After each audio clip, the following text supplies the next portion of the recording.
All right, everybody, welcome to this week's episode of Super Freak. How are we all doing out there? I am your host, Talia, where we talk about the mechanics of awakening, bringing language to experience from a very different perspective. I do my best here to help you do that and decode the mechanism, decode symptoms, help you understand that nothing is random. What we're doing here is moving from a state of decoherence to more coherence, because from that place, from this, let's say, 0 point stable experience, you just have more inner capacity and space, more joy, more peace, and reality begins to work and organize around you and for you, and you just feel less resistance. So today is going to be a bit of like a mini cast, specifically on symptoms, because many of you, myself included, will have a lot of physical detox, okay? And reoccurring symptomology will present itself to be intelligence and data and be information as a guide for you to look deeper at what the symptom is accommodating in terms of pattern. So first, just to jump right in, settle into the body. Notice what you are sitting, standing, lying down on. Many of you take me on your walks and your drives. I love that. Thank you. And let's jump in.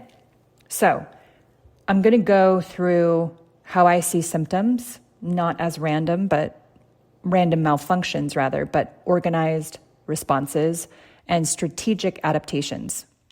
Then I'm going to give you specific examples in terms of what you guys may be going through and what pattern is accommodating. So from a QP lens, a symptom is not a problem. It's the visible behavior of an underlying accommodation pattern. So the body is solving for something, even if the solution is outdated or costly, or you feel like you've been working on it forever. So a symptom, just as a definition, is a strategy the nervous system is using to preserve coherence under perceived threat. And when I say preserve coherence, it's preserving predictability, not accuracy. It's not truth either. Okay, it's prediction. Your nervous system and brain have one job, and that is to keep you safe at all costs. And it feels like it has enough information based on what it learned in very early on environmental programming and conditioning, what it needs to, let's say, traject in order for it to do so. It's incredibly sophisticated. It's recursive in mechanism, meaning it will adapt and learn from the same place of origin or rupture until that pattern is interrupted and then moved back into a resting state. That's essentially what we're doing here. We're rewiring information so it moves to a resting state and it's not active. That's what energy transmutation is. So it's like taking a very rough wave and moving it to smoother waters. So you can see reflection, you can see yourself, and then you can see your reality more clearly. So when I speak about coherence, I speak about it from two different places. Coherence in a very clarified, non-reactive, non-responsive way, state, which is decoherence, which is the strategies that you guys are all trying to move through right now. And then decoherence that the body perceives as being stable because it doesn't know anything else. So the core mechanism of a symptom forms when your system is trying to reconcile two incompatible realities. What is happening now versus what the system expects based on prior encoding. So when those don't match, the body doesn't say, oh, this is new. It says, how do I make this feel familiar enough to survive? That's where symptom comes in. They are bridges between past patterning and present conditions. So when symptoms flare, or they arise as accommodation strategy, my invitation to you is to ask, why is this happening? Instead of asking, why is this happening to me? Ask, why is this, or what is this helping me maintain? So move from why is this happening to me to what is this helping me maintain? Because every symptom is doing at least one of these. They're either maintaining predictability, number one. So if your system was trained in chaos or inconsistency or gaslighting or, enter said training, it will generate some internal instability to feel familiar. This is why, let's say you might have something come back into your field that you thought you moved through, but it's at a completely different layer because you're really, really, really ready to let go of it. But depending on your architecture, you might have to feel it really intensely again before it all the way leaves. So for example, if your system was trained in chaos or consistency, your body will generate anxiety because it simulates unpredictability, so you're never caught off guard. It will produce overthinking because it attempts to map every possible outcome. And so the accommodation is, if I anticipate everything, I won't be blindsided again. A lot of what happens with symptoms is collapse. And then there's shame that enters the chat, and nobody wants that. Because once you're in a collapsed state, that symptom and that pattern now affirm each other, and you feel like you're just in a constant loop. So the system is going to do one of two things: maintain predictability, or three things, I should say. Well, it might do five things. So, okay. One, it's going to maintain predictability. Two, it's trying to avoid exposure. If being seen wrong or vulnerable or unintelligent or incapable or incompetent was unsafe, okay, even playing felt unsafe, the system will create perfectionism to reduce any kind of risk of criticism. It will produce procrastination, which prevents any kind of evaluation altogether. If I collapse and I just avoid it, then I don't even have to look at it. So the accommodation there is, if I never fully show up, I can't be fully judged.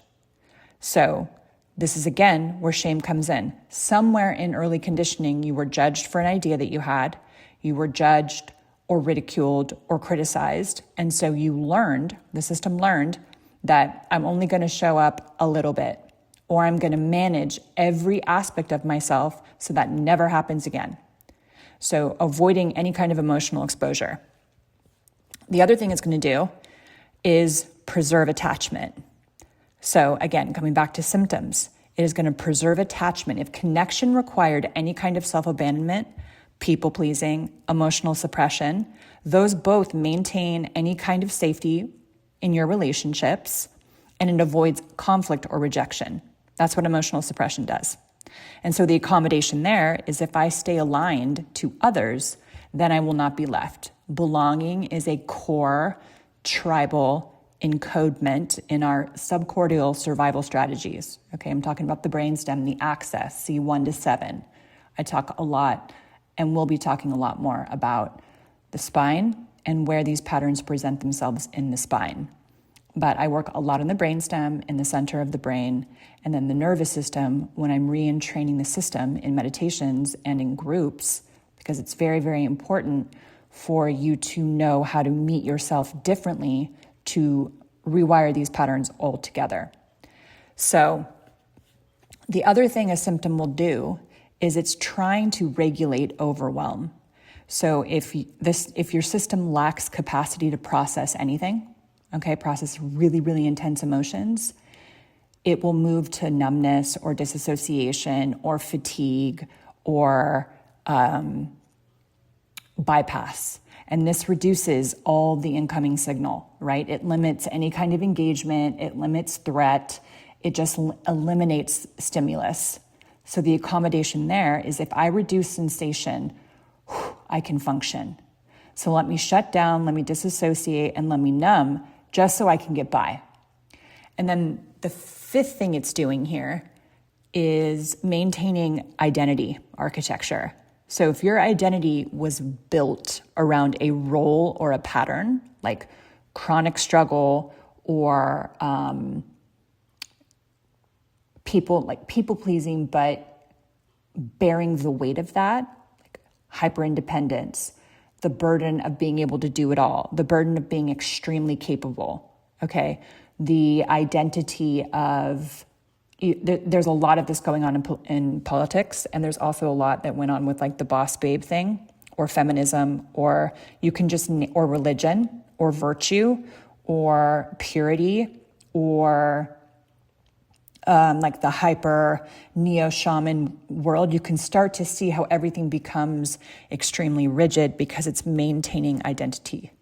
And if you don't have a highly adaptable identity structure, meaning you know who you are isn't defined by external, who you are and who you are becoming is constantly being reorganized internally, then the system will do anything to maintain that external validation loop protocol. So if your identity was built around a pattern or a role, let's just say, I am this in my family system, I am this at work, or I am my title, I am a mother, enter, and you are fixed, and if the system fossilizes around that and becomes very rigid, then your system will accommodate that through pattern.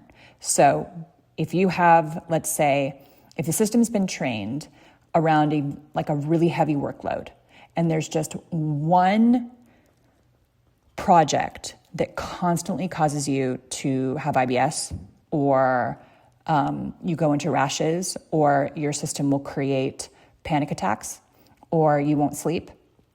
If you're losing your coherence because of these external things that are on your mind, then the symptoms will present to accommodate that level of stress.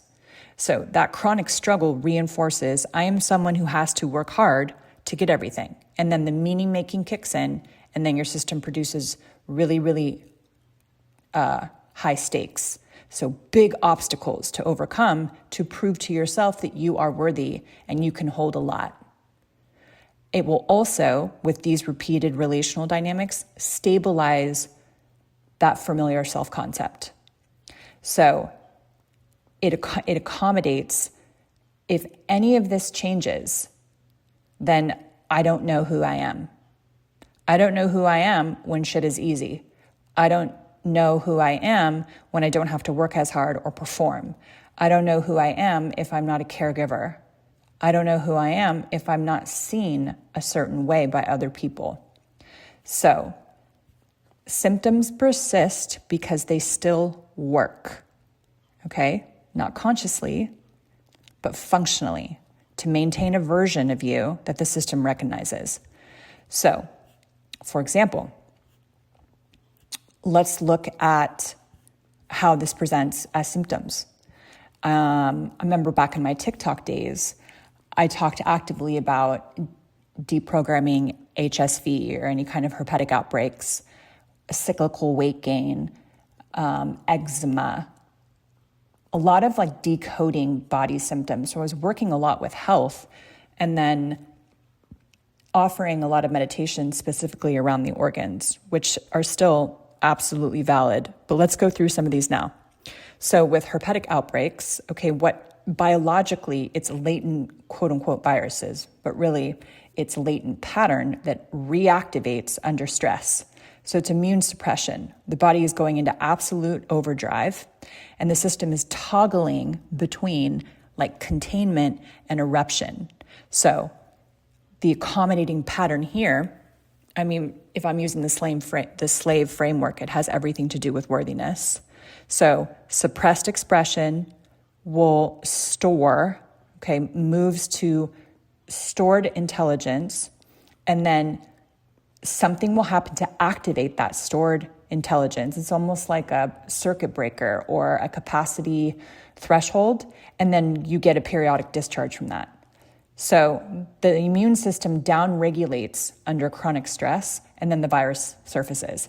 Again, it's never in a vacuum. It is always accommodating something around sacrifice, control, lack, and worthiness.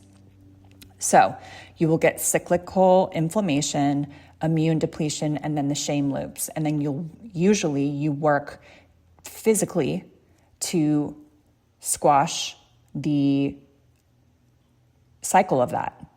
This is where people are always taking supplements or having to get on some kind of pharmacological suppression so they don't have to experience the shame of having these like horrendous outbreaks. But you can deprogram all of this stuff. And the more that you get your cellular system online and you get all your systems in coherence and you unlock the underlying pattern, these things will move into homeostasis naturally. You will not have to create herpes in order to remember that you are not separate. The next thing with weight gain is it's a metabolic adaptation. Okay, insulin, cortisol, inflammation, protection. And a lot of this has to do, I see it very much with healers in the exile wound. Of course, anyone who has undergone any kind of trauma where there was disassociation involved, weight gain becomes the brilliant strategy for that. So it's a buffering and storage strategy. If you have safety and you want to be less visible, less targeted, I will create density so I'm harder to destabilize. That's essentially what that is doing.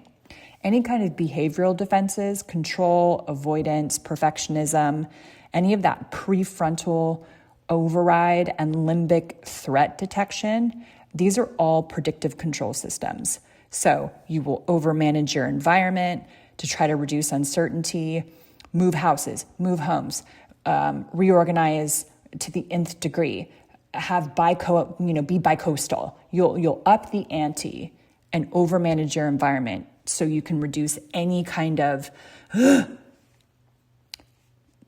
uncertainty or threat. So avoidance to prevent any kind of activation altogether becomes the go-to strategy. So what's being maintained by behavioral defenses is predictability and emotional safety.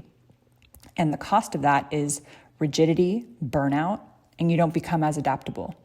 So if you're right up against an identity threshold and you can't hold it, the system will revert back to the last cloud update.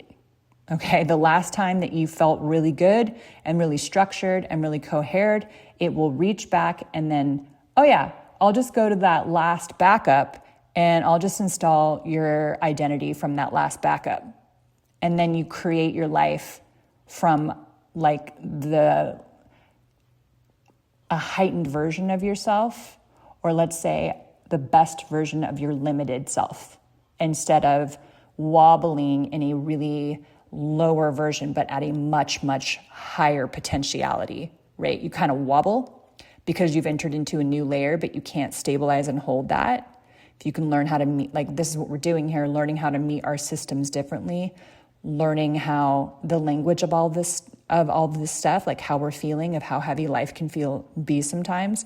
We're learning how to bring language to that and learning how very sophisticated ways and mechanisms to deprogram all of this stuff. But if you're going to move into versions of you that feel really unstable and they're going to be really, really uncomfortable, and you're adding more torque, you're getting a faster car, faster apparatuses, and you don't know what to do with it, the body freaks out and then reverts back to what it knew. So that's why a lot of people are burned out, because they're not living an authentic life and they don't know how to get out of the loop. Psoriasis, for example, is just an autoimmune-driven skin cell overproduction, okay? The boundary is skin. That is in a state of hyperactivation and misidentification. So if I harden and overproduce, I can keep thread out. It just keeps chronic inflammation going. Again, I'm going to come back to victim pattern. I'm going to come back to the epigenetics of victim consciousness, of lack of worthiness, of having to control your environments. If I just keep psoriasis activating in my system, I can stay safe, I can stay in my chronic loop, I can stay in a fixed location in a very small box, and I can just be like girl or boy in a bubble. And I know how to navigate that, and that's where I want to stay.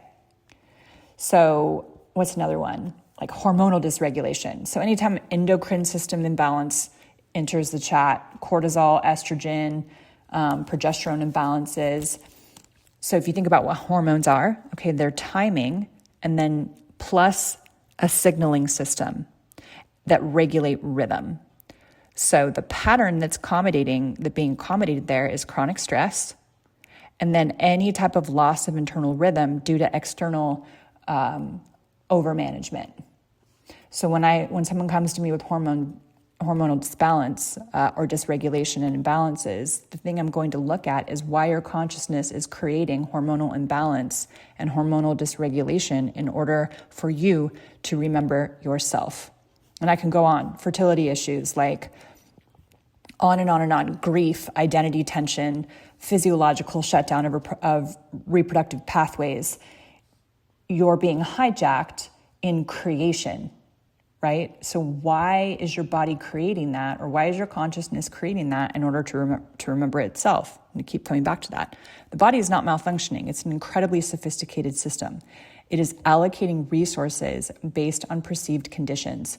And symptoms will do one of the following things. It'll resource distribution decisions. Okay, it'll create new boundaries and strategies. It will adjust timing, and then it will try to regulate with all of those things. So at any given moment, we're working on permissions, thresholds, constraints, and we're remembering that we are the creator and the architect of all of that. And depending on how much you kind of are getting a hang and getting a handle on like the Q-Pre framework and how to diagnose yourself, and then how to map patterns and energetically in the body, and how you're learning how to transmute them within yourself, all this stuff that I'm teaching in the field in the pattern lab. And the community is awesome in there. So if you're listening to this and you're not sure and you don't think that you have like the chops to enter the groups, you should definitely give it a shot. The value is off the charts. Everyone is they're so sophisticated in what they're seeing, and also just you're way more advanced than you think you are. I just have to give you that shout out now. Likely it just takes a couple of little perception shifts and perspective shifts for you to go, I get it. And so I try to do my best to simplify this stuff without losing you too much. So this kind of the diagnostic question with symptoms right now, if you're moving through it, is what is this system optimizing for? Okay? What is this pattern accommodating? What is the through line here? Why am I constantly having to create a symptom externally in order for my body to remain safe? So I will leave you with those questions on this little mini today. And if you'd like a follow-up on this, let me know in the comments. I'm happy to answer any of your questions there. And I will see you in a couple weeks. Take care.